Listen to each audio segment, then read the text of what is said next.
Hi guys, welcome to Richard Cabile YouTube channel. In today's video, I will teach you how to change mobile hotspot password on Samsung Galaxy A02.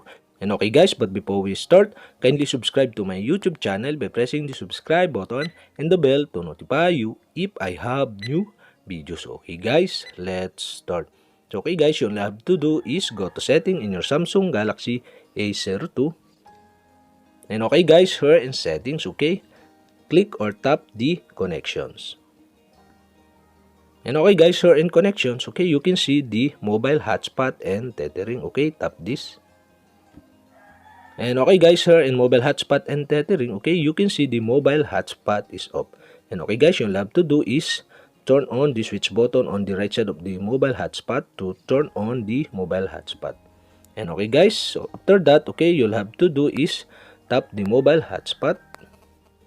And okay guys, here in mobile hotspot, okay, you can see the mobile hotspot network name, okay, and the password. Okay, in this tutorial I'll show you how to change the mobile hotspot password. And okay guys, you'll have to do is tap the password and the pop-up are show, and now you can change the password. Okay,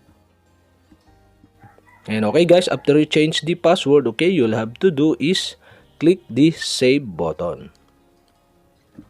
And okay guys, we have successfully changed the mobile hotspot password on your Samsung Galaxy A02. And okay guys, if you have a question, kindly comment below and don't forget to hit the subscribe button and the bell to notify you if I have new videos. Okay guys, thank you for watching.